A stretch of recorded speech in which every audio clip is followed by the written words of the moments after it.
Bijita masih marah, meraih gelas anggur dan mengambil seteguk besar. JR tertegun sejenak, dan dengan cepat mengedipkan mata kepada Bijita untuk menghiburnya. Aku masih punya tamu di sini. Sudah kubilang, jangan mabuk denganku. Ada kepanikan di hati Karl. Lagi pula, Frodro masih di dalam kamar. Anda berbicara buruk tentang orang lain di depan orang lain. Bukankah ini hanya meminta untuk tidak bersenang-senang? Saat berbicara, JR dengan panik mengedipkan mata, mentransmisikan suara, dan menggunakan semua cara yang bisa dia pandu. Apa yang kamu lakukan? Kamu memiliki konflik dengan anak itu. Jangan memarahi orang lain. Apakah kamu pikir kamu sudah hidup cukup lama?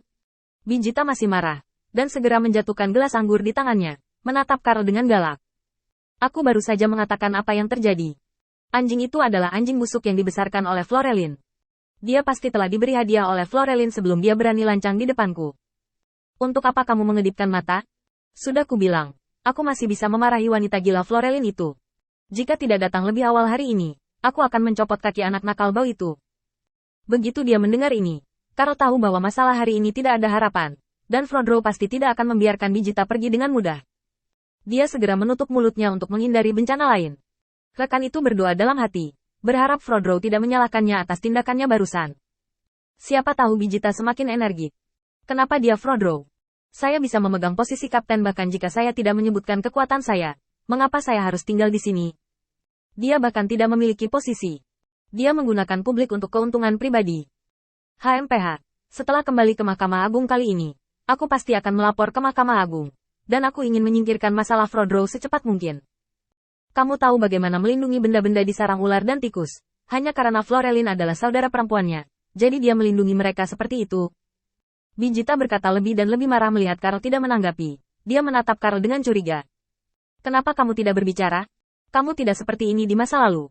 Sudut mulut Carton berkedut keras. Sial, dia tidak boleh membiarkan orang ini terus berbicara. Atau nyawanya sendiri akan hilang. Tuhan tahu apa yang akan dikatakan wajah tegas Frodro. Akhirnya, di bawah tatapan konstan JR, Bijita melihat ke belakang ruangan, di mana seseorang tersenyum padanya. Senyumnya sangat cerah, seperti angin musim semi, yang membuat orang merasa sangat nyaman. Tidak ada orang lain, hadapi Frodro. Puff. Bijita langsung berlutut di tanah, tubuhnya gemetar. Komandan utama. Melihat senyum cerah Frodro, Bijita hanya merasa seolah-olah dia telah jatuh ke dalam gua es. Tampaknya berdiri di depannya bukan lagi manusia, tetapi binatang buas yang bisa menelannya kapan saja. Frozul bertepuk tangan dan mendekati biji pagoda langkah demi langkah. Tepuk tangan Ryu membuat hati Bijita jatuh sedikit ke dasar. Bagus sekali. Ternyata ini yang kamu pikirkan jauh di lubuk hatimu. Sangat bagus. Frodro adalah Yin dan yang di sini. Membuat biji Towersin tenggelam ke dasar. Tuanku, aku bingung. Frodro melambaikan tangannya dengan tergesa-gesa. Tidak, kamu benar, kamu benar. Sikap seperti itu jarang terjadi di Frodro, dan hanya terwujud dalam kemarahannya. Orang terakhir yang memprovokasi Frodro seperti ini sudah mati tanpa tempat untuk dikuburkan. Meskipun Frodro memiliki wajah sedih ketika meratapi para malaikat jatuh yang tidak disengaja. Ini, siapapun yang memiliki mata yang tajam dapat melihat bahwa ini adalah balas dendamnya. Tetapi itu hanyalah kesedihan. Sekarang Bijita sangat khawatir dia akan diperlakukan seperti ini. Dan dia mencoba berbicara beberapa kali. Tetapi disela oleh Frodro. Oke, aku pandai dalam hal itu. Dan aku akan berani di masa depan. Bukankah sudah waktunya untuk pergi sendiri?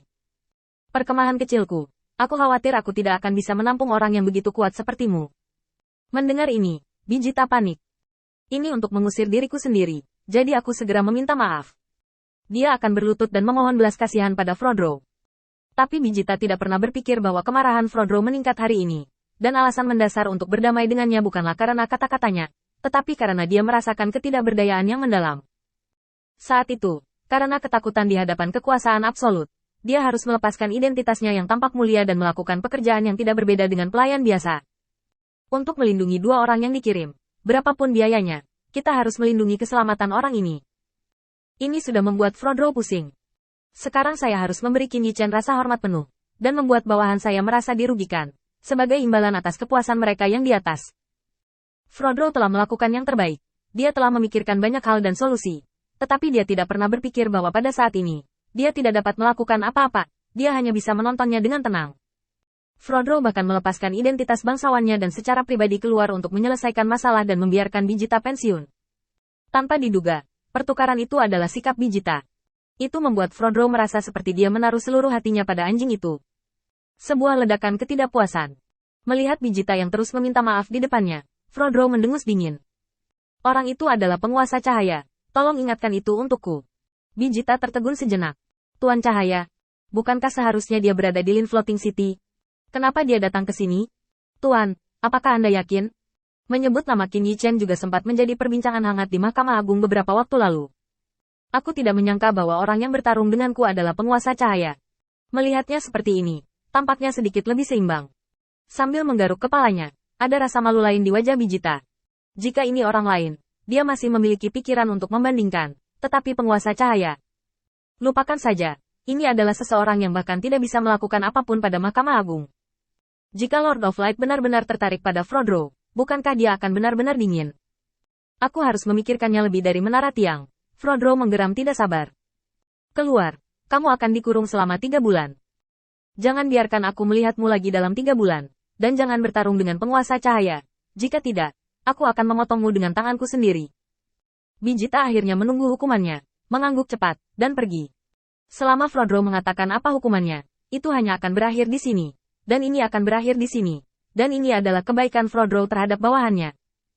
Jika, seperti sebelumnya, dia tidak menyebutkan hukumannya, itu pasti akan menjadi hukuman yang tidak bisa ditanggung Bijita, dan dia harus membayar harga yang mahal. Setelah Bijita pergi, Kara melangkah maju dan berbisik. Tuanku, aku baru saja mengingat sesuatu. Bukankah aku menangkap seseorang di perkemahan kita beberapa hari yang lalu? Dia memiliki aura penguasa cahaya pada dirinya.